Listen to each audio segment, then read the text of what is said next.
मेरा नाम निखिल है। मैंने लड़का होते हुए भी खुद पर बहुत कंट्रोल किया था। कहते हैं कि लड़के बहुत जुनूनी होते हैं, लेकिन मैं ऐसा बिल्कुल भी नहीं था। मेरे सौतेले पिता के चेहरे पर एक जहरीली मुस्कुराहट थी, जैसे किसी शिकार को बेबस देखकर दरिंदा खुश होता है। बिल्कुल इसी तरह। कहने लगे कि घर से निकल जाओ, कोई काम धंधा करोगे, पैसे लेकर आओगे, तभी तुम्हें इस घर में रखा जाएगा, तभी तुम्हें खाना मिलेगा, और ये खाना भी तुम्हारे लिए नहीं है। जमीन पर बैठा हुआ मैं खाना खा रहा था। अगले ही लम्हे उन्होंने मेरे हाथ से खाने की थाली छीन ली थी और जमीन पर फेंक दी। थाली में रखा हुआ खाना, सब्जी, पूरी, दाल और चावल जमीन पर बिखर गए थे। मैंने कई दिनों से खाना नहीं खाया था। आज मेरी माँ ने मुझे मेरे सौतेले पिता की गैर मौजूदगी में खाना दे दिया था। मैं खाना खाने बैठी रहा था जब मुझे याद आया कि मुझे अपने सौतेले पिता के सर दर्द की दवाई लेने के लिए जाना है। मैंने पहले उनका काम किया और जब मैं दोबारा खाना खाने के लिए घर वापस आया और खाना हाथ में लेकर खाने ही जा रहा था, तभी मेरे सौतेले पिता कपिल गर्ग घर के अंदर दाखिल हुए और उन्होंने मुझे खाना खाते हुए देख लिया था। तभी वो मेरे साथ ऐसा रिएक्ट कर रहे थे। मेरी उम्र अभी सिर्फ 14 साल की थी जब मेरे साथ ये सब कुछ हो रहा था। मेरी आंखों में आंसू आ गए थे, मगर मैंने खुद पर कंट्रोल किया। मैं अपने आंसुओं को बहने नहीं दे सकता था। कहते हैं कि पिता का दिल अगर अपनी औलाद के लिए सख्त होता है तो माँ का दिल हमेशा अपनी औलाद के लिए नरम रहता है। माँ कभी अपनी औलाद को भूखा सोने नहीं देती, मगर मेरी माँ ने तो दूसरी शादी कर ली थी। मेरे लिए दूसरा पिता चुन लिया था। ये पिता मुझे बिल्कुल भी पसंद नहीं करता था। मेरे सौतेले पिता के पास पहले ही एक जवान बेटा और बेटी थी। मेरी माँ इनसे शादी करके इस घर में आ गई थी। मेरे सगे पिता, मेरे बाबूजी, जिनको मैं प्यार से बाबूजी कहकर बुलाया करता था, वो मुझसे बहुत ही मोहब्बत करते थे। काफी समय से मेरे बाबूजी के सीने में दर्द उठता था। हमें लगा कि मामूली सा दर्द है, एक न एक दिन खुद ही ठीक हो जाएगा, लेकिन वो दिन कभी नहीं आया, बल्कि मेरे पिता इस दुनिया को छोड़कर चले गए। बाबूजी के मरने पर सबसे ज्यादा सदमा मुझे हुआ था, क्योंकि वो मुझे अपना बेटा नहीं बल्कि अपने घर का दीपक कहा करते थे। उनका कहना था कि उम्मीद है कि मेरे घर का दीपक हमेशा चमकता रहेगा। निखिल, तुम मेरे दीपक हो और तुम्हें हमेशा जगमगाते रहना है बेटा। मैं अपने बाबूजी से कहा करता था कि मुझे आपकी बात का ये मतलब कभी समझ नहीं आता। शायद बाबूजी को पता चल गया था कि आने वाले समय में वो हमारे साथ नहीं रहेंगे, इसलिए हमेशा वो मुझे सतर्क करते रहते थे। जब वो इस दुनिया से चले गए तो मेरी दुनिया में जैसे अंधेरा ही हो गया था। मैं ज्यादा छोटा भी नहीं था। मेरी माँ चाहती तो मेरी खातिर दूसरी शादी नहीं करती, लेकिन उन्होंने मेरे बाबूजी का घर बेच दिया। कपिल गर्ग जैसे कारोबारी आदमी से शादी कर ली। मेरे सौतेले पिता का कारोबार लकड़ी का था। वो लकड़ी का फर्नीचर बनाया करते थे। उनकी अपनी दुकान थी जहां वो खुद भी काम करते थे और उनका बेटा भी उसी दुकान पर काम किया करता था। जब मैं इस घर में आया तभी से मैं उनको पसंद नहीं था। उनकी पत्नी मर चुकी थी। मेरी माँ सुंदर थी, उनको मेरी माँ पसंद आ गई थी, इसलिए उन्होंने अपने मेरी उम्र के बच्चे होते हुए भी मेरी माँ से दूसरी शादी कर ली थी। मेरी माँ तो इस आदमी के घर में आने के बाद खुश थी, लेकिन मुझसे मेरी खुशियाँ छीन ली गई थी। मुझे सबसे ज्यादा अफसोस तो तब होता था जब मेरी माँ मुझे मेरे सौतेले पिता से जलील होते हुए खामोशी से देखती रहती थी। उनको अपने बेटे पर जरा तरस नहीं आता था। वो जिस दिन से इस घर में आई थी उसी दिन से अपने दूसरे पति की होकर रह गई थी। शायद वो भूल गई थी कि वो यहाँ अपने एक बेटे को भी लेकर आई थी। मेरे सौतेले पिता कपिल जी की एक 12 साल की बेटी मोनिका थी और एक 15 साल का बेटा लकी था। उन दोनों को मैं एक आंख नहीं भाता था। ये दोनों मुझे तंग करने में कभी कोई कमी नहीं छोड़ते थे। कपिल जी ने कभी मुझे अपना बेटा स्वीकार नहीं किया था। उन्हें मेरी माँ के रूप में पत्नी तो मिल गई थी, लेकिन मुझे अपने बाबूजी के मरने के बाद दोबारा से पिता का प्यार नसीब नहीं हो सका। उन्होंने मुझे इस घर में अपना नौकर समझकर एक्सेप्ट कर लिया था और अब घर के सारे ही काम वो मुझसे करवाया करते थे और मेरी माँ भी हमेशा इस सब में खामोश रही थी। उन्होंने कभी अपने बेटे की तरफदारी नहीं की थी। अगर मुझसे कभी किसी काम में कोई गलती हो जाती तो मेरे सौतेले पिता और उनके दोनों बच्चे मुझ पर बहुत लान तान करते थे। कभी उन्होंने अपने पति से ये नहीं कहा था कि तुम मेरे बेटे को हमेशा डांटते क्यों रहते हो। मैंने जब शुरू में अपने सौतेले पिता का बुरा बर्ताव अपने साथ देखा तो अपनी माँ से कहा कि माँ, मुझे यहाँ पर नहीं रहना। ये आदमी मेरे साथ अच्छा बर्ताव नहीं करता, मुझे प्यार की नज़र से भी नहीं देखता। माँ ने कहा, बेटा वो तेरे पिता हैं, अगर तुझे कभी डांटते हैं तो तेरे फायदे के लिए ही डांटते हैं, तू गलती मत किया कर तो वो तुझे डांटेंगे भी नहीं। मुझे अपनी माँ की ये बात बहुत बुरी लगी थी। कभी मेरे बाबूजी ने तो मुझ पर हाथ तक नहीं उठाया था और ये आदमी दिन रात मुझे डांटता रहता था। बार बार मुझसे बाजार से कोई ना कोई सामान मंगवाता रहता था। अगर मुझे कोई सामान लाने में 1 मिनट की भी देरी हो जाती तो मुझ पर हाथ तक उठा लिया करता था। घर में झाड़ू बर्तन भी यहाँ मुझसे ही करवाए जाते थे। मेरे दोनों सौतेले भाई बहन भी अपने सारे काम मुझसे करवाया करते थे। अपना सारा होमवर्क और अपने खाने पीने का सारा सामान भी बाजार से मुझसे ही मंगवाया करते थे। मुझे 1 मिनट को भी आराम नहीं मिलता था। आज जब उन्होंने खाने को जमीन पर फेंक दिया तो वो मेरी मजाक बना रहे थे और कहने लगे कि खाना जमीन पर गिर गया है, अगर इतनी ही भूख लगी है तो जमीन से चुनकर खा लो। बहुत देर तक मैं खामोश रहा। जब वो बार बार मेरी मजाक बनाते रहे तो मैंने उनकी आंखों में देखा और कहा कि मेरा भाग्य मेरा ऊपर वाले ने लिखा है। मेरे बाबूजी हमेशा मुझे अच्छा आशीर्वाद दिया करते थे। कहते थे कि तुम दीपक हो और हमेशा जगमगाते रहोगे। आज अगर मेरी जिंदगी में अंधेरा है तो एक दिन मेरी जिंदगी में ढेर सारी रोशनी भी आएगी। मुझे उम्मीद है अपने बाबूजी के दिए गए आशीर्वाद पर एक दिन जरूर मैं कामयाब हो जाऊंगा और फिर मुझे आपकी इस लानत भरी रोटी की भी जरूरत नहीं पड़ेगी। मेरी जिंदगी का सबसे बड़ा सबक शायद यही शब्द थे जो मैंने उसी समय सीखा और मुझे नहीं पता था कि ये शब्द मेरी जिंदगी को पूरी तरह से बदल कर रखने वाले हैं। मेरे सौतेले पिता बहुत चालाक आदमी थे और शायद इसलिए उन्होंने मेरी माँ को अपनी बातों में पूरी तरह से काबू करके रखा था। तभी तो वो मेरी तरफ से उनको कुछ भी नहीं बोलती थी। हमेशा मेरे सौतेले पिता ने मुझसे कहा कि मुझे तो तुम्हारी मौजूदगी इस घर में बिल्कुल भी अच्छी नहीं लगती। तुम मेरे खून नहीं हो, तुम अपने पिता के साथ क्यों नहीं मर गए। माँ के सामने वो तसल्ली देने के लिए कभी कभी वो मुझसे मीठे बोल दिया करते थे, लेकिन उनके पीछे हमेशा मेरे साथ अपनी नफरत ही जाहिर किया करते थे और मैं सब कुछ खामोशी से बर्दाश्त करता था। जब मेरे बाबूजी जिंदा थे तब मैं शहर के प्राइवेट स्कूल में पढ़ रहा था, लेकिन जब मेरी माँ ने इस इंसान से शादी कर ली तब यहाँ मुझे पढ़ने की इजाजत नहीं दी गई। मेरे सौतेले पिता का कहना था कि तुम्हें पढ़ने लिखने की कोई जरूरत नहीं है, तुम हमारे घर के हमेशा नौकर बन के रहना। तुम्हें यहाँ 2 वक्त की रोटी मिल रही है, रहने के लिए घर मिल रहा है, पहनने के लिए कपड़े मिल रहे हैं, यही बहुत है। तुम पढ़ लिख कर क्या करोगे और तुम्हारी पढ़ाई लिखाई का खर्चा तुम्हारे पहले पिता ने उठा लिया। मैं तुम्हारे लिए कुछ नहीं कर सकूंगा। अब मैं इस घर का नौकर बन चुका था जो सुबह से लेकर शाम तक इन सब की गुलामी किया करता था और फिर भी सबकी गालियां सुनता था। सामान लाने में देर क्यों करती, मेरी टांगे ठीक से क्यों नहीं दबाई, तुम निखट्टू हो, बेकार हो। मेरी माँ सब कुछ देखकर भी अनजान बन जाया करती थी। मैं कहता था कि माँ मुझसे इस घर में बहुत काम करवाया जाता है, तो वो कहती थी कि बेटा ये घर तुम्हारा ही है, इस घर में रहना है तो इन लोगों का काम तो करना ही पड़ेगा। मेरी माँ तो इस घर की मालकिन बन गई थी क्योंकि इस घर में उनको बहुत इज्जत दी जाती थी, लेकिन मुझे हमेशा पराया ही समझा गया। अगर मेरी माँ को कभी कभी मुझ पर तरस आ भी जाता तो वो भी कपिल जी के सामने कुछ भी बोलने की हिम्मत नहीं रखती थी।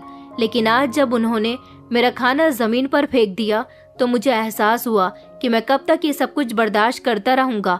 मैं भी तो इंसान हूँ, मुझे भी तो जीने का हक है। मैं इस जुल्म के आगे सिर्फ अपनी माँ की खातिर झुकता था। सोचता था कि मेरी माँ इस घर में खुश है।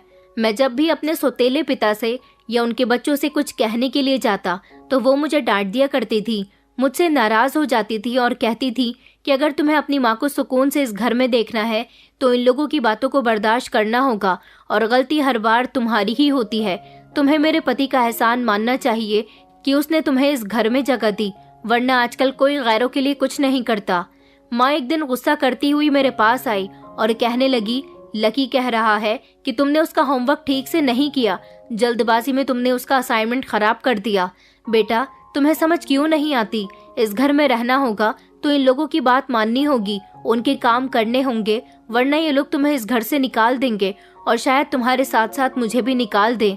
लेकिन एक बात कान खोलकर सुन लो, तुम यहाँ से भले ही चले जाओ लेकिन मैं यहाँ से कहीं नहीं जाऊंगी। मैंने अपनी माँ के ये शब्द सुनकर बेबसी से उनको देखा। मुझे अपनी माँ से ऐसी उम्मीद नहीं थी। क्या वो बाबूजी के मरने के बाद इतनी बदल गई थी कि उन्हें अपना सगा बेटा भी दिखाई नहीं देता था। मैंने माँ से लकी की शिकायत करनी चाहिए तो उन्होंने उल्टा मुझे रोक दिया और कहने लगी कि अब मैं तुम्हारी बातें नहीं सुनना चाहती। माँ के शब्द हमेशा मेरे लिए सख्त होते थे। वो यहाँ आने के बाद बहुत बदल गई थी। मैं खामोश हो जाता था। मैं किसी के सामने तो नहीं रोता था, लेकिन जो कुछ मेरे साथ हो रहा था उससे मैं अकेले अकेले रोया करता था। इन सब की वजह से मेरे बचपन पर बहुत बुरा असर पड़ रहा था। कपिल जी ने कह दिया था कि स्कूल नहीं जाएगा, इसे हम यहीं पर अपने घर का नौकर बनाकर रखेंगे। मैंने कहा माँ, लेकिन मैं पढ़ना चाहता हूँ। लेकिन माँ ने मुझे इशारा देकर खामोश करवा दिया कि अपने पिता के आगे कुछ मत बोलो। मेरी माँ ने तो मुझे खामोश करवा दिया था, लेकिन उन्हें ये नहीं पता था कि उनके इस फैसले की वजह से उनके बेटे का फ्यूचर बर्बाद हो रहा है। अब मेरा दिन सुबह सवेरे शुरू होता, इन लोगों के सारे काम करने में ही खत्म हो जाता था। मुझे अपने लिए भी 1 मिनट की फुर्सत नहीं मिलती थी। मुझे इस घर में प्यार करने वाला कोई भी नहीं था, यहाँ तक कि मेरी सगी माँ भी नहीं। मैं तो इस घर में अपनी मर्जी के मुताबिक खाना भी नहीं खा सकता था। मुझे अच्छी तरह से याद था, जब मेरा जन्मदिन होता था तो बाबूजी माँ से कहकर मेरी पसंद का खाना बनवाते थे। मुझे चावल की खीर बहुत पसंद थी। माँ मेरी पसंद का खाना बनाने के साथ साथ मेरे लिए चावल की खीर भी बनाया करती थी। लेकिन इस घर में आने के बाद तो वो मेरा जन्मदिन भी भूल गई थी। मुझे अपना जन्मदिन अच्छे से याद था। मैंने माँ से कहा, माँ मेरे लिए चावल की खीर बनाओ ना, आज मेरा जन्मदिन है। कपिल जी ने ये बात मुझे अपनी माँ से कहते हुए सुन लिया था। उन्होंने कहा कि हमारे घर में फालतू का राशन नहीं आता जो तुम पर बर्बाद किया जाए। उन्होंने माँ से कहा, रेवती देखो, तुम्हारे बेटे का यहाँ पहले ही बहुत ख्याल रखा जाता है, इससे कहो कि इसे ज्यादा फरमाइश करने की जरूरत नहीं है। मुझे अपनी माँ पर गुस्सा आया था। उन्होंने मेरी ख्वाहिश पूरी नहीं की, बल्कि अपने पति की बात मान ली थी। वो खामोश खड़ी रही थी। मेरी आंखों में आंसू आ गए थे। एक दिन माँ ने कहा कि वो अपने कुछ रिश्तेदारों के यहाँ जाना चाहती हैं। मैंने माँ से कहा, माँ मुझे भी अपने साथ ले चलो ना। लेकिन माँ मुझे छोड़कर मोनिका को अपने साथ लेकर चली गई और मैं घर में इधर से उधर काम करने में लगा हुआ था। मैं अपनी माँ की आंखों में देख चुका था, जहाँ मेरे लिए बिल्कुल भी मोहब्बत नहीं रही थी। वो मुझे साथ लेकर नहीं गई तो क्या हुआ, जाते समय मुझे तसल्ली तो दे ही सकती थी। मैंने फिर से अपनी आंखों में आने वाले आंसू साफ किए और सोचा कि अगर मेरे बाबूजी आज जिंदा होते तो मुझे ये दिन देखना न पड़ता। माँ तो अपनी सौतेली बेटी के साथ घर से चली गई थी। उसके थोड़ी ही देर के बाद जब कपिल जी घर के अंदर दाखिल हुए तो उन्होंने माँ को आवाज लगाई। जब मैंने उनको बताया कि माँ घर में नहीं है, मोनिका के साथ अपने किसी रिश्तेदार के यहाँ गई हैं। पहले तो कपिल जी काफी देर तक कुछ सोच विचार करते रहे। उनके चेहरे पर एक शातिराना मुस्कुराहट फैल गई थी। इतने में लकी भी स्कूल से आ गया। उसने अपना बैग फेंककर मेरे मुंह पर मारा और कहने लगा कि बाहर बहुत गर्मी हो रही है, मेरे लिए एक गिलास पानी लेकर आओ। मैं जल्दी से उसके लिए पानी ले आया, लेकिन पानी ठंडा नहीं था। उसने गुस्से में गिलास जमीन पर दे मारा और कहने लगा कि तुमसे कोई काम ढंग से नहीं होता। ये सब कुछ कपिल जी बैठे हुए देख रहे थे। लकी मुझ पर जोर जोर से चिल्ला रहा था। उसने चिल्लाते चिल्लाते मुझे गाली भी दी थी, साथ ही मेरे बाबूजी को भी गाली दी। जब उसने मेरे बाबूजी को गाली दी तो मेरा खून खौल उठा था। मैंने अपने हाथ में पकड़ी ट्रे उसके सर पर जोर से मार दी। मुझे ऐसा करते देखकर कपिल जी ने जोर जोर से चिल्लाना शुरू कर दिया। उन्होंने मेरा हाथ पकड़ा और कहा कि अभी और इसी वक्त मेरे घर से निकल जा। तेरी हिम्मत कैसे हुई मेरे बेटे पर हाथ उठाने की? उनके कहे शब्द सुनकर मेरे होश उड़ गए कि मैं कहाँ जाऊंगा। मैं उनसे माफी मांगने लगा कि मुझसे गलती से हो गया, लेकिन उन्होंने मेरी एक न सुनी। मेरी किसी रिक्वेस्ट का उन पर कोई असर नहीं हुआ, लेकिन उन्होंने जबरदस्ती मुझे घर से निकाल दिया और कहा कि आइंदा यहाँ वापस मत आना। तुम्हारी माँ को हम बता देंगे कि तुम घर से भाग गए हो। उन्होंने मेरे कमरे में जाकर मेरे थोड़े से कपड़े मुझे दे दिए थे और कहा था कि जाओ यहाँ से, अब मत आना यहाँ, और अगर तुम वापस आए तो मेरे बेटे पर जानलेवा हमला करने के आरोप में तुम्हें पुलिस के हवाले कर दूंगा। दरवाजा जोर से बंद कर दिया गया था और मैं बाहर खड़ा रहा। उस दिन मुझे ऐसा लगा जैसे कि मैं अनाथ हूँ, मेरा इस दुनिया में कोई भी नहीं है। अब मैं कहाँ जाऊँ? इधर उधर चलते चलते मुझे रात हो गई थी। घर के दरवाजे पर जो आखिरी ठोकर मुझे लगी थी वो मेरे दिल पर गहरी हो चुकी थी कि मैं कहाँ जाऊँ। ये सवाल मेरे दिमाग में गूंज रहा था। मैं एक सुनसान गली में दुबक कर बैठ गया। आंखों में आंसू थे और पेट में बहुत तेज की भूख लगी हुई थी, लेकिन जिस जगह पर मैं बैठा हुआ था वहाँ कुत्ते आ गए और मेरे पास आकर जोर जोर से भौंकने लगे। मैं उनसे डरकर तेजी से भागने लगा। कुत्ते मुझे सुनसान सड़क पर देखकर मेरे पीछे पीछे भाग रहे थे। मुझे डर लग रहा था कि ये कहीं मुझे काट न ले। वो 2 कुत्ते थे। उसके बाद मैं तेजी से सड़क पर भाग रहा था, खुद को उन कुत्तों से बचाने के लिए, जब अचानक सामने से सड़क पर आई हुई एक बड़ी सी गाड़ी की मुझसे टक्कर हो गई। ये तो अच्छा हुआ कि गाड़ी रुक गई थी और मैं पूरा जमीन पर नहीं गिर सका था। मेरे पीछे कुत्ते थे। जल्दी से गाड़ी में से एक बड़ी उम्र का आदमी निकला और उसने कुत्तों को डांट कर भगाया। मैं सहम कर एक तरफ खड़ा हुआ था। मैंने देखा वो आदमी बड़ी सी गाड़ी में आया था। उसने सूट बूट पहना हुआ था, रंग गोरा और चेहरे पर हल्की सी दाढ़ी थी। उन्होंने मेरे सर पर हाथ रखा और कहने लगे कि बेटा, तुम इस सुनसान सड़क पर यहाँ पर क्या कर रहे हो? ये तो अच्छा हुआ कि मैं मौके पर आ गया, वरना ये कुत्ते तुम्हें काट लेते। मैं उनकी बात पर पूरी तरह से खामोश रहा। मुझे डरा सहमा देखकर वो समझ गए थे कि मैं बहुत परेशान हूँ। उन्होंने कहा कि तुम अकेले हो?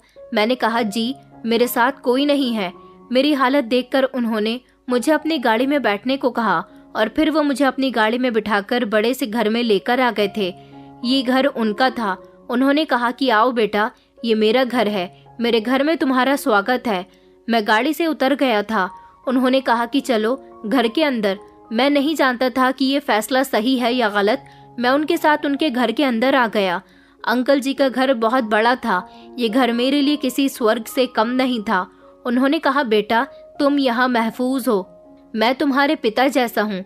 ये सुनकर मेरी आंखों में आंसू आ गए। कितने समय के बाद किसी ने मुझे अपना बेटा कहकर पुकारा था। मुझे अपने बाबूजी की याद आ गई थी। न जाने क्यों उस आदमी में मुझे अपने बाबूजी नजर आ रहे थे। उन्होंने मुझे पेट भर के खाना खिलाया और एक कमरे में सोने के लिए भेज दिया था। अगले दिन उन्होंने मेरे सर पर हाथ रखा और मेरी जिंदगी के बारे में पूछने लगे। मैंने उनको अपनी जिंदगी में होने वाले एक एक पल के बारे में बता दिया था और ये भी बताया था कि मुझे पढ़ने लिखने का बहुत शौक है। मैं अपने पैरों पर खड़े होना चाहता हूँ, लेकिन ये सब कुछ मैं कैसे करूँ? मेरी कुछ समझ नहीं आ रहा। उन्होंने कहा कि तुम सच में आगे पढ़ना चाहते हो? मैंने गौर से उनकी तरफ देखा। उन्होंने कहा कि मैं तुम्हारी पढ़ाई पूरी करवाऊंगा। उनकी बात पर मुझे ऐसा लगा जैसे शायद जिंदगी मुझे दोबारा से मौका दे रही है। उन्होंने कहा बेटा, अगर किस्मत ने तुम्हें मुझ तक पहुंचाया है तो मैं भी तुम्हारा हाथ कभी नहीं छोड़ूंगा। ये सुनकर मेरे दिल में एक रोशनी जाग गई थी। मैंने कहा कि जी, मैं पढ़ना चाहता हूँ, मुझे अब नहीं रुकना। उन्होंने मुझे अपने घर में जगह दे दी थी। मैं ही नहीं बल्कि इस घर में उन्होंने और भी बच्चों को जगह दी हुई थी जो गरीब थे, जिनका इस दुनिया में कोई नहीं था, जिनको वो अपनी जिम्मेदारी पर शिक्षा दिलवा रहे थे। अंगद जी एक अच्छे इंसान थे। उनका परिवार एक हादसे में मर गया था। तभी से उन्होंने ऐसे लोगों को अपने घर में जगह देकर अपने परिवार का सदस्य बना लिया था। मेरी पढ़ाई का सिलसिला शुरू हो गया था। मैं दिन रात मेहनत करने लगा। क्लास में सबसे आगे रहने की कोशिश करता था। मैंने खुद को और दुनिया को साबित करना था कि मैं कुछ बन सकता हूँ। लेकिन किस्मत के खेल अभी खत्म नहीं हुए थे। अंगद जी के घर में एक लड़का रहता था, आर्यन। उसको उन्होंने अपना बेटा बना रखा था। आर्यन एक मतलबी और घमंडी इंसान था। वो चाहता था कि अंगद जी की सारी जायदाद उसके कब्जे में रहे। उसने मेरा इस घर में रहना दुश्वार कर दिया था। वो मुझे हर तरह से तंग किया करता था। हालांकि बाकी सारे बच्चे मेरे साथ अच्छे से पेश आते थे। आर्यन ने मुझसे नफरत करना शुरू कर दिया। एक दिन आर्यन ने अचानक मुझ पर चोरी का इल्जाम लगा दिया। उसने अंगद जी को बताया कि उसने कमरे में पैसे रखे थे और वो पैसे मैंने चुरा लिए। ये सब सुनकर अंगद जी को अपने कानों पर विश्वास नहीं हुआ। इस बात को सही साबित करने के लिए आर्यन ने मेरे सामान से कुछ पैसे निकाल कर दिखा दिए, जिसे देखकर मेरे होश उड़ गए थे और मुझे ऐसा लगता था कि अब मैं अंगद जी की नजरों में गिर जाऊंगा। लेकिन ऊपर वाले ने मुझे यहाँ बचा लिया था, क्योंकि जो पैसे आर्यन ने अंगद जी को निकाल कर दिखाए थे वो पैसे एक लिफाफे में थे। अंगद जी ने कहा कि आर्यन, मुझे तुमसे ऐसी उम्मीद नहीं थी। ये पैसे तो मैं खुद तुम्हारे कमरे में रख कर आया था थोड़ी देर पहले ही, क्योंकि ये लिफाफा मैंने ही तुम्हारे कमरे की टेबल पर रख दिया था और तुम उल्टा निखिल पर पैसे चोरी करने का इल्जाम लगा रहे हो। तुमने खुद कमरे से पैसे गायब किए और इल्जाम तुम निखिल पर लगा रहे हो। मुझे तुमसे ऐसी उम्मीद नहीं थी। मैंने तुम्हें बिना बताए ये लिफाफा तुम्हारे कमरे में रखा था, तो फिर तुम इन पैसों को अपना कैसे बता रहे हो? मुझे तुम पर शर्म आती है। अंगद जी की बातें सुनकर आर्यन ने अपनी नजरें झुका ली थी। वो अंगद जी से अपनी गलती की माफी मांगने लगा। उसने कहा कि मैं नहीं चाहता था कि मेरी जगह यहाँ कोई ले। मुझे लगा कि आप इस लड़के से ज्यादा ही मोहब्बत कर रहे हो, शायद इसे मेरी जगह देना चाहते हो। अंगद जी गुस्सा होते हुए कहने लगे, हाँ मैं कुछ ऐसा ही कर रहा था, लेकिन यहाँ हर बच्चे के लिए मेरे दिल में अपनी अलग जगह है। यहाँ कोई किसी की जगह नहीं ले रहा। याद रखो कि जिस तरह यहाँ निखिल आया है उसी तरह एक दिन मैं तुम्हें भी यहाँ लेकर आया था, तो फिर तुम ये हरकत कैसे कर सकते हो। आर्यन बार बार अपनी गलती की मुझसे और अंगद जी से माफी मांग रहा था। मैंने उसे खुशी खुशी माफ कर दिया। अंगद जी अपने कमरे में आ गए थे और उन्होंने मुझे अपने कमरे में बुलाया था। जब मैं उनके पास गया तो उन्होंने आर्यन की तरफ से मुझसे माफी मांगी थी। उनका कहना था कि बेटा, कुछ लोग तुम्हें इसी तरह से गिराएंगे और इसी तरह से उठाएंगे। तुम्हें अपने हक की लड़ाई खुद लड़नी होगी। तुम्हें कभी भी खुद को कमजोर नहीं करना है। मैं हमेशा तुम्हारे साथ हूँ। तुम्हें बस अपने रास्ते पर चलना है। उनके शब्दों से मुझे आगे बढ़ने की तसल्ली मिली थी। मैंने खुद से वादा किया था कि मैं अपनी पढ़ाई पर पूरा ध्यान दूंगा। फिर वो दिन भी आ गया था जिस दिन मुझे बेचैनी का इंतजार था, क्योंकि कई साल इसी तरह से गुजर गए थे। मेरा 12th कंप्लीट हो चुका था। मैंने अंगद अंकल को बताया कि मैंने पूरे जिले में टॉप किया है। उन्होंने मुझे गले से लगा लिया। उनकी खुशी के ठिकाने नहीं थे। वो मुझसे बहुत ज्यादा खुश हो रहे थे, ऐसे जैसे कोई अपनी औलाद के लिए होता है। उस दिन अंगद अंकल के एक दोस्त घर पर आए थे। अंगद अंकल ने उनको इसीलिए बुलाया था ताकि वो अपनी यूनिवर्सिटी में मेरा एडमिशन कर सके, क्योंकि वो एक बहुत बड़ी यूनिवर्सिटी के डायरेक्टर थे। मेरी काबिलियत देखकर उन्होंने मुझे फौरन ही अपनी यूनिवर्सिटी में एडमिशन दे दिया था। यहाँ तक कि उन्होंने स्कॉलरशिप का भी काफी बंदोबस्त कर दिया। ये सुनकर मेरी खुशी के ठिकाने नहीं रहे थे। मुझे अपने कानों पर विश्वास नहीं हो रहा था। मैंने उनका आशीर्वाद लिया और कहा कि मैं आपका ये एहसान कभी नहीं भूलूंगा। उन्होंने कहा कि कभी तुम्हें अपनी मेहनत से पीछे नहीं हटना। अपनी मेहनत को हमेशा इसी तरह जारी रखना, तभी तुम कामयाब बन सकोगे। मेरी आंखों में आंसू आ गए थे। उस दिन मुझे अपने बाबूजी की फिर से बहुत याद आई थी कि अगर आज वो जिंदा होते और मुझे इस मुकाम पर देखते तो कितना खुश होते। जिंदगी ने एक बार फिर साबित कर दिया कि जब सब दरवाजे बंद हो जाएं, तब भी ऊपर वाला हमारे लिए कोई न कोई रास्ता जरूर निकाल देता है। मैंने स्कॉलरशिप पर अपनी पढ़ाई जारी रखी। यूनिवर्सिटी में मेरा पहला दिन था और मैं काफी नर्वस था। मैंने खुद को यकीन दिलाया कि अब सब कुछ ठीक हो चुका है, लेकिन किस्मत के अपने ही खेल होते हैं।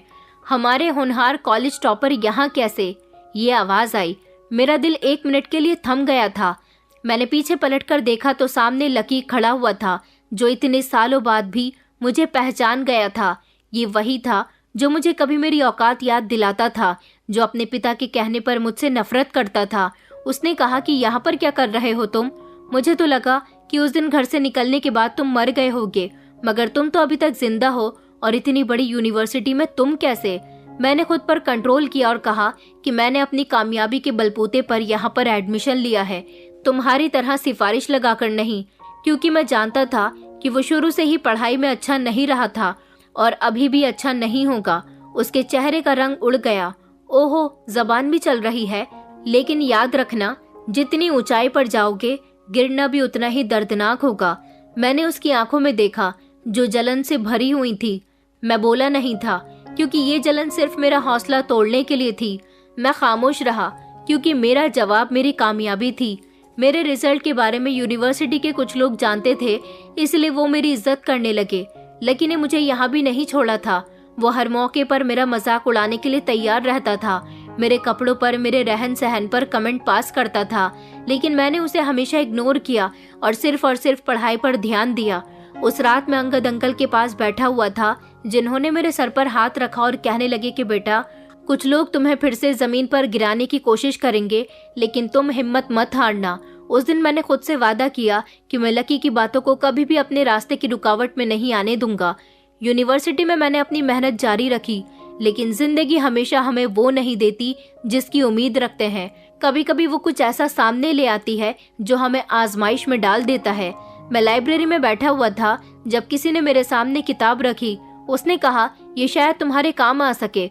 मैंने सर उठाकर देखा। एक खूबसूरत लड़की मेरे सामने खड़ी हुई थी। नीला सूट, सिंपल सा लुक और आंखों में काजल, गोरा रंग, चेहरे पर हल्की सी मुस्कुराहट। मैंने कहा थैंक यू, मगर मुझे ये नहीं चाहिए थी। उसने कहा कि मैंने देखा कि आप बार बार लाइब्रेरी में यही बुक तलाश कर रहे थे, इसलिए मैंने सोचा कि मैं आपकी हेल्प कर दूं। मैंने उसे बुक लिया और थैंक यू कह दिया। वो मेरे सामने बैठ गई और कहने लगी कि मेरा नाम शनाया है और तुम निखिल हो ना, राइट? मैंने गर्दन हिलाकर कहा कि हाँ। ये मेरी और शनाया की पहली मुलाकात थी और शायद मैं इस समय नहीं जानता था कि ये मुलाकात कोई मामूली मुलाकात नहीं थी, बल्कि एक कहानी की शुरुआत थी। वक्त गुजरता गया और यूनिवर्सिटी में मेरी और शनाया की दोस्ती बढ़ गई। वो पढ़ाई में भी बहुत अच्छी थी और दूसरी लड़कियों से बहुत अलग थी। एक दिन उसने हंसते हुए मुझसे पूछा, तुम इतने सीरियस क्यों रहते हो? मैंने भी कह दिया कि मुझे जिंदगी ने हंसने का ज्यादा मौका ही नहीं दिया। उसने कहा कि फिर शायद वक्त आ गया तुम्हें हंसना सिखाया जाए। शनाया की बातों में सच्चाई और अपनापन था और शायद इसीलिए मैंने पहली बार किसी से खुलकर बात करना शुरू किया था। लेकिन एक दिन हकीकत ने मुझे चौंका दिया जब यूनिवर्सिटी के मेरे एक दोस्त ने मुझे बताया कि शनाया एंगेज्ड है।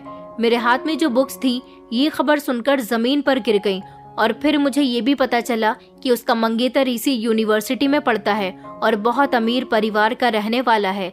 ये सुनकर मेरे दिल को धक्का सा लगा था, लेकिन मैं तो सिर्फ शनाया को अपनी एक अच्छी दोस्त समझता था। उसी रात में बहुत देर तक छत पर बैठा रहा। मैंने खुद को समझाया कि शनाया और मैं सिर्फ दोस्त हैं।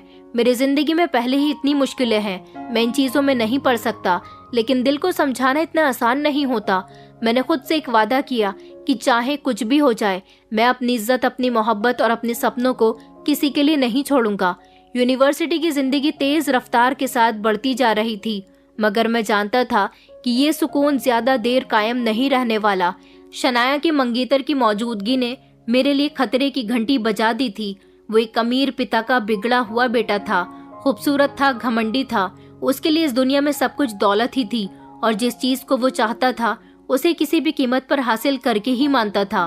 मगर मुझे नहीं पता था कि शनाया का मंगेतर रोहन मेरे वजूद को अपना खतरा समझ रहा है। लेकिन जल्द ही उसका बिहेवियर बदलने लगा। पहले वो मुझे इग्नोर किया करता था और अब गलत कमेंट पास करने लगा था। उसने कहा कि शनाया को तुम्हारी दोस्ती की जरूरत नहीं है, वो तुम पर सिर्फ तरस खा रही है। मैंने उसकी बात को इग्नोर किया, लेकिन अंदर से कहीं ना कहीं एक बेचैनी थी। उसने कहा था कि तुम अगर शनाया पर अपनी नजर डाल रहे हो तो सोच लेना कि वो तुम्हारे काबिल नहीं है। कहाँ तुम और कहाँ वो मुझ जैसा लड़का डिजर्व करती है। उसकी बातों पर मैं ध्यान नहीं देता था, इसलिए उसने मेरे खिलाफ एक खतरनाक चाल चलने का फैसला किया। एक दिन यूनिवर्सिटी में खबर फैल गई कि मैंने यूनिवर्सिटी की किसी लड़की के साथ छेड़छाड़ की है। सारे स्टूडेंट मेरे कैरेक्टर के बारे में बातें कर रहे थे और मुझे कुछ भी नहीं पता था। ये सब देखकर मुझे बहुत गुस्सा आया था, क्योंकि मैंने कभी किसी लड़की को गंदी नजर से नहीं देखा था। मेरा कैरेक्टर पूरी तरह से साफ था। एक ऐसा वीडियो था जिसमें दिखाया जा रहा था कि मैं किसी लड़की के साथ जबरदस्ती करने की कोशिश कर रहा हूँ, लेकिन ये वीडियो पूरी तरह से एडिटेड था। ये खबर पूरी यूनिवर्सिटी में फैल गई थी और सब लोग मेरे कैरेक्टर के बारे में गलत गलत बातें कर रहे थे। सब मेरे खिलाफ हो गए थे, लेकिन मैं अपनी इज्जत को बचाना चाहता था। मैंने देखा था कि रोहन अपने मकसद में कामयाब हो रहा था। मेरा वीडियो देखकर तो शनाया भी मुझसे दूर हो गई थी और उसने कहा था कि निखिल, मुझे तुमसे ऐसी उम्मीद नहीं थी। आखिर ये सब क्या है? मैं उसे बताना चाहता था कि ये सब कुछ झूठ है, मगर उसने मेरी बात का यकीन नहीं किया। रोहन हर तरह से यूनिवर्सिटी के हर स्टूडेंट के दिल में मेरे खिलाफ नफरत पैदा कर रहा था। यहाँ तक कि उसने सबसे ज्यादा तो शनाया को मेरे खिलाफ कर दिया था। शनाया इस वीडियो पर इतना भरोसा कर रही थी कि उसने मुझसे बात तक करना बंद कर दिया था। उसने मेरी बात का कोई यकीन नहीं किया। यहाँ मेरी इज्जत दाव पर लग रही थी। ये वीडियो पूरी तरह से एडिट थी, मगर इतनी होशियारी से की गई थी कि आम लोग इसमें फर्क नहीं समझ सकते थे। रोहन ने सबसे कहा कि मैं नहीं कहता था कि गरीब लड़के इसी तरह के होते हैं। जहाँ लड़की दिखाई दी उन पर अपनी नियत टपका दी। ये सोची समझी साजिश थी जो मेरे खिलाफ की गई थी। मैंने फैसला किया कि मैं खामोश नहीं रहूंगा। मैं ये इल्जाम गलत साबित करके रहूंगा। अगर मैं खामोश रहा तो झूठ हमेशा सच समझा जाएगा। मैं सीधा यूनिवर्सिटी के डीन के पास गया, जो मुझे बहुत अच्छी तरह से जानते थे। मैंने उनको बताया कि वीडियो झूठी है, ये इल्जाम गलत है और मैं इसको साबित करने के लिए सबूत ला सकता हूँ। डीन ने मुझे सच्चाई साबित करने के लिए समय दिया और कॉलेज के IT डिपार्टमेंट ने वीडियो की जांच की और जल्द ही हकीकत सामने आ गई। ये वीडियो एडिट की गई थी और किसी ने जानबूझकर इसे बनाया है। यूनिवर्सिटी के सब लोग हैरान रह गए थे। जो कल तक मुझे बदनाम कर रहे थे, आज शर्मिंदा खड़े थे। सच्चाई सामने आने के बाद रोहन को यूनिवर्सिटी से निकाल दिया गया था। उसके पेरेंट्स तक जब ये खबर पहुंची तो उन्होंने अपने बेटे को बेइज्जत होने के डर से अब्रॉड भेज दिया। इधर शनाया मुझसे बात करने की बहुत कोशिश कर रही थी, लेकिन उस दिन के बाद मैंने उससे कभी बात नहीं की और सिर्फ अपनी पढ़ाई पर ध्यान दिया। इस हादसे के बाद मैं जान गया था मेरे रास्ते में बहुत कांटे आएंगे। रोहन के चले जाने के बाद शनाया कुछ दिनों तक खामोश रही। फिर एक दिन उसने यूनिवर्सिटी के गार्डन में मुझसे मुलाकात की। कहने लगी कि निखिल, मुझे आपसे एक बात करनी है। मैंने कहा कि हाँ बताओ, क्या कहना है। उसने मेरी आंखों में देखा और कहा, क्या तुमने सोचा है हम दोनों के बारे में? वो रुक गई, शायद वो बोलने के लिए कुछ शब्द ढूंढ रही थी। मेरा मतलब है आई लाइक यू, और मैं चाहती हूँ कि हम दोनों एक साथ जिंदगी गुजारें। मेरा दिल 1 मिनट के लिए खामोश हो गया था, लेकिन फिर मैंने खुद पर कंट्रोल पा लिया। शनाया, ऐसा नहीं हो सकता। उसने कहा, क्यों? रोहन तो अब हमारी जिंदगी से जा चुका है, तुम्हें अब किसी का डर नहीं होना चाहिए। मैंने कहा, शनाया, ये डर की बात नहीं है, ये मेरी जिंदगी, मेरे सपनों और मेरी इज्जत की बात है। मैंने जिंदगी में बहुत कुछ खोया है और मैं नहीं चाहता कि मेरी पहचान किसी के साए में छुपकर रहे। मुझे किसी काबिल बनना है, अपने पैरों पर खड़ा होना है। शनाया ने गौर से मेरी तरफ देखा। उसने कहा, क्या मोहब्बत की कोई अहमियत नहीं है तुम्हारे दिल में निखिल? मैंने कहा, मोहब्बत अपनी जगह, लेकिन मेरे लिए मेरी इज्जत और मेरे सपने ज्यादा इम्पोर्टेंट है। उसके चेहरे पर मायूसी छा गई थी, लेकिन मैंने अपने फैसले में कोई बदलाव नहीं किया। यूनिवर्सिटी कंप्लीट होते ही मैंने नौकरी के लिए अप्लाई कर दिया। मैंने एक बड़ी कंपनी में इंटरव्यू दिया और अपनी मेहनत के बलबूते सिलेक्ट भी हो गया। अंगद जी की आंखों में खुशी के आंसू थे। आखिर ये सब कुछ उनकी वजह से ही तो मुमकिन हो पाया था, वरना मैं तो दर दर की ठोकरें खा रहा होता। उन्होंने मेरे गले लगकर कहा कि बेटा, आज तुमने साबित कर दिया कि सच्चाई, सब्र और मेहनत कभी वेस्ट नहीं जाती। मैंने उनके हाथ चूम लिए और कहा कि ये सब कुछ आपकी वजह से हुआ है। नौकरी का पहला दिन मेरे लिए किसी सपने से कम नहीं था। मैंने जिस दुनिया के बारे में हमेशा सोचा था, अब मैं उसका हिस्सा बन चुका था। लेकिन मैं जानता था कि ये सिर्फ शुरुआत है, अभी मुझे बहुत आगे जाना है। मैं एक अच्छी कंपनी में नौकरी कर रहा था, इज्जत और वो सब कुछ हासिल कर चुका था जिसकी मुझे तमन्ना थी। मैं अपने काम में बिजी था जब एक दिन अंगद जी ने मुझे एक ऐसी खबर दी जिसने मेरे होश उड़ा दिए। मेरा दिल डर गया था। उन्होंने बताया कि निखिल, तुम्हारा परिवार बहुत बड़ी मुसीबत में है। मैं तो जैसे शॉक्ड रह गया था। क्या? उन्होंने मुझे बताया कि तुम्हारी माँ बीमार हो चुकी है। उसको एक ऐसी बीमारी लग गई है जिसकी वजह से तुम्हारा पिता उसका इलाज करवाते करवाते अपना सब कुछ खो बैठा। उसको भी उसके कारोबार में नुकसान हो गया और वो लोग सड़क पर आ गए। ये खबर मेरे लिए बहुत अजीब थी। मैं नहीं जानता था कि इस बात पर खुशी मनाऊं या फिर अफसोस करूं। कुछ दिन बाद मैंने सुना कि कपिल जी, मेरी माँ और उनके बच्चे किराए के घर में रह रहे हैं। समय ने उनसे अपना बदला ले लिया था। मैं खामोश रहा। मैं जानता था कि उस समय मेरे दिल में उन लोगों के लिए रहम नहीं था, लेकिन क्या सच में मुझे उन पर खुश होना चाहिए? एक दिन ऑफिस से वापस आने पर मैंने किसी को अपने सामने देखा, लकी और मोनिका। उनकी आवाज में एक अजीब सी शर्मिंदगी थी। उन्होंने मुझे मेरा नाम लेकर पुकारा था। मैंने कहा कि तुम लोग यहाँ पर क्या कर रहे हो? मैंने सख्ती से पूछा था। लकी ने कहा कि हम तुमसे कुछ कहने के लिए आए हैं। मैंने कहा, अब कहने के लिए कुछ बाकी नहीं है। ये कहकर मैं आगे बढ़ने लगा तो मोनिका ने मेरा हाथ पकड़ लिया और कहने लगी कि भैया, एक बार हमारी बात तो सुन लो। मैंने कहा, जब मेरी जिंदगी बर्बाद हो रही थी तब तुम लोग कहाँ थे? तुम लोग तो खामोशी से मेरा तमाशा देखा करते थे। मेरी बात पर वो दोनों खामोश हो गए। हम तुमसे माफी मांगने के लिए आए हैं और तुम्हारी माँ तुम्हें बहुत याद करती है। पापा तो बहुत ज्यादा परेशान है, लेकिन तुम्हारी माँ की जान तुम पर अटकी हुई है। एक बार तुम हमारे साथ अपने घर चलो तो शायद वो सुकून से मर सके। उन्हें बहुत बड़ी बीमारी हो गई है। पापा ने उनका बहुत इलाज करवाया, लेकिन वो ठीक नहीं हो सकी। पापा ने हमें यहाँ भेजा है, लेकिन हम उनसे ज्यादा तुम्हारी माँ के लिए यहाँ आए हैं। अगर तुम चाहते हो कि तुम्हारी माँ सुकून से मर सके तो प्लीज एक बार अपनी माँ से मिल लो। मैंने गुस्से में कहा कि मेरी कोई माँ नहीं है, मेरा कोई परिवार नहीं है। तुम लोग कभी मेरा परिवार नहीं बने और मेरी माँ ने तुमको अपना परिवार बनाया। मैं अकेला हूँ और मैं अकेले ही बहुत खुश हूँ। तुम लोग यहाँ से जा सकते हो। लकी फिर से मेरे रास्ते में आ गया और हाथ जोड़कर कहने लगा कि मैं जानता हूँ निखिल, मैंने तुम्हारे साथ बहुत बुरा किया, मगर आज मैं तुमसे माफी मांगने के लिए आया हूँ। मेरा सारा घमंड चूर चूर हो गया। प्लीज निखिल। मैंने उन लोगों की एक न सुनी और मैं खामोशी से वहां से वापस आ गया, मगर घर आकर मुझे बहुत अफसोस हो रहा था। भले ही मेरी माँ ने मेरी कदर नहीं की, लेकिन उन्होंने मुझे जन्म दिया था। वो मेरी माँ थी, मुझे उनकी फिक्र हो रही थी। मैं ऊपर वाले से प्रार्थना कर रहा था कि ऊपर वाला उनको ठीक कर दे। अगले दिन जब मैं ऑफिस गया तो मैंने देखा कि कपिल जी वहाँ लकी के साथ खड़े हुए थे। मैंने उनको इग्नोर किया और अपने केबिन में चला गया था, लेकिन फिर थोड़ी देर के बाद नौकर आया और उसने कहा कि सर, आपसे कोई मिलने के लिए आए हैं। कौन है? उन्होंने कहा कि एक आदमी और एक लड़का है। उन्होंने कहा कि आप उन्हें बहुत अच्छे से जानते हैं। मैं समझ गया था। मैंने कहा ठीक है, उनको मेरे केबिन में भेज दो।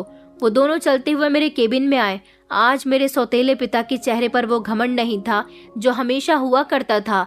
आज उनके चेहरे पर परेशानी थी। आज उनके चेहरे को देखकर लगता था कि वो मुश्किल भरे हालात से गुजर रहे हैं। वो दोनों बाप बेटे मेरे सामने कुर्सी पर बैठ गए थे। कपिल जी ने हाथ जोड़े और कहने लगे कि बेटा, हम बहुत बड़ी परेशानी से गुजर रहे हैं। मेरा सारा कारोबार ठप हो चुका है। लकी को कहीं नौकरी नहीं मिल रही क्योंकि वो किसी काबिल नहीं है। तुम इसे यहाँ नौकरी पर रखवा दो। मैं तुम्हारा यह एहसान कभी नहीं भूलूंगा। सुना है कि तुम यहाँ के मैनेजर हो और इंटरव्यू भी तुम ही लेते हो। मैंने टेबल पर जोर से हाथ मारते हुए कहा कि कौन सा बेटा, किसका बेटा? मैं यहाँ किसी का बेटा नहीं हूँ और आपका बेटा तो बिल्कुल भी नहीं हूँ। तो फिर आपने किस हक से मुझे अपना बेटा कहा? उनकी आंखों में शर्मिंदगी थी। उन्होंने रोना शुरू कर दिया और कहा कि बेटा, मैं तुम्हारे पास बहुत उम्मीदों से आया हूँ। उधर तुम्हारी माँ बहुत परेशान है, जिंदगी और मौत के बीच जंग लड़ रही है, और इधर। ये कहकर वो जोर जोर से रोने लगे। उन्होंने कहा कि हमें एहसास हो गया, हम गलत हैं बेटा। मैंने कहा तो अब आप क्या चाहते हो? उन्होंने कहा कि बस तुम हमें माफ कर दो और लकी को यहाँ नौकरी दिलवा दो ताकि कुछ पैसे आ जाएं हमारे पास, और खाने के भी लाले पड़े हुए हैं। ये वही लोग थे जो कभी मेरी बेइज्जती किया करते थे, मेरी जिंदगी नरक बना दिया करते थे, और आज उनकी दुनिया बिखर चुकी थी। मैंने कहा मैं माफ कर सकता था, लेकिन जो मेरे साथ हुआ उसे भूल नहीं सकता। ठीक है, मैंने आपको माफ कर दिया, मगर याद रखो कि वक्त सबका आता है। जब आपको हक हासिल था तब आपने जुल्म किया। आज जब मैं ताकतवर हूँ तो मैं तुम्हें वही दर्द लौटाने के बजाय एक मौका दे रहा हूँ। इसलिए नहीं कि तुम इसके लायक हो, बल्कि इसीलिए कि मैं तुम्हारी तरह नहीं हूँ। मेरे सौतेले पिता की आंखों में आंसू आ गए थे। मैंने अपनी कंपनी में लकी को नौकरी दिलवा दी थी। ये बात पूरे ऑफिस में खुल गई थी कि लकी और उसके पिता ने मेरे साथ क्या किया। सब लोग उन दोनों के बारे में बातें बना रहे थे, मगर मैंने इस टॉपिक पर कोई बात नहीं की। सब लोग मेरी इज्जत करने लगे। इस ऑफिस में मेरी इज्जत पहले से भी ज्यादा बढ़ गई। लोग कहने लगे कि ये लड़का चाहता तो अपना बदला भी ले सकता था, लेकिन इसने अपना दिल बड़ा किया। मैं आप लोगों से यही कहना चाहूंगा कि अगर हम किसी से उनके जैसा ही बदला ले तो उनमें और हमें कोई फर्क नहीं रह जाएगा। ऊपर वाले ने उनको उनके किए की सजा दे दी, तो फिर मैं कौन होता हूँ दोबारा से उनको सजा देने वाला? उन पर रहम करने से मेरी इज्जत और भी ज्यादा बढ़ गई और मैं अपने लिए इज्जत ही कमाना चाहता था। एक दिन लकी फूट फूट कर रोने लगा और कहने लगा कि तुम्हें अपनी माँ की याद नहीं आती? चलो ना निखिल, वो तुम्हें बहुत याद करती है। मैंने अपना यहाँ भी दिल बड़ा किया और मैं अपनी माँ से मिलने के लिए उनके घर चला गया। कई सालों के बाद मैं इस घर में वापस आया था। इस घर को देखकर मुझ पर होने वाला एक एक अत्याचार मुझे याद आया, और जब मेरी नजर अपनी माँ पर गई तो फौरन ही मेरी आंखों में आंसू आ गए। मेरा मन तो कर रहा था कि मैं उनके गले से लगकर फूट फूट कर रोऊं, लेकिन मेरी माँ इस काबिल नहीं रही थी। मैंने उनको माफ कर दिया क्योंकि मुझे देखकर वो अपने हाथ जोड़ रही थी। मैंने उनसे कहा कि माँ, मैंने आपको माफ कर दिया। माँ, मैं पहले ही आपका बेटा हूँ। आप शायद अपने बेटे को भूल गई थी, लेकिन अभी भी आपका दर्जा और आपका हक ज्यादा बड़ा है।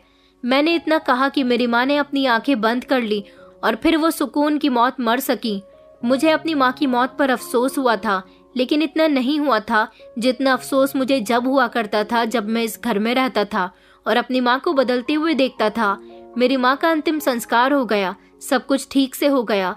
मेरे दिल का बोझ हल्का हो गया क्योंकि मेरे खिलाफ रहने वाले लोगों का अंजाम मैं अपनी आंखों से देख चुका था। कुछ समय इसी तरह से गुजर गया जब एक दिन मेरा सामना अपने ऑफिस में शनाया से हुआ, जो पूरे 1 साल के बाद भी मेरी मोहब्बत का इंतजार कर रही थी। उसने दोबारा से मुझसे अपनी मोहब्बत का इजहार किया और कहने लगी कि तुम्हारे जैसा इंसान मैंने अपनी पूरी दुनिया में नहीं देखा। तुम्हें मेरी मोहब्बत दिखाई नहीं देती तो कोई बात नहीं, लेकिन मैं तुमसे ही शादी करूंगी, तुम्हारे जवाब का इंतजार करूंगी। वो मुझसे शादी करने के लिए जिद पर अड़ गई थी और अब मैं भी कामयाबी की ऊंचाइयों तक पहुंच गया था। मैंने अपना बिजनेस अलग से सेट कर लिया था और फिर मैं खुद एक कामयाब और काबिल इंसान बनने के बाद अपना रिश्ता शनाया के घर लेकर गया था। उसके पिता बहुत खुश हुए थे और उन्होंने खुशी खुशी अपनी बेटी का हाथ मेरे हाथ में दे दिया। इस तरह इज्जत से मेरी शादी शनाया के साथ हो गई और मुझे मेरी मोहब्बत भी मिल गई और मेरे साथ इस दुनिया में जो जो जुल्म हुआ उस सब का बदला भी मिल गया था। दोस्तों, उम्मीद करती हूँ आपको हमारी कहानी पसंद आई होगी। कहानी पसंद आई है तो वीडियो को लाइक करें, चैनल पर नए हैं तो चैनल को सब्सक्राइब करें और हाँ, नोटिफिकेशन बेल को जरूर दबाएं ताकि अगली अपडेट सबसे पहले आपको मिले।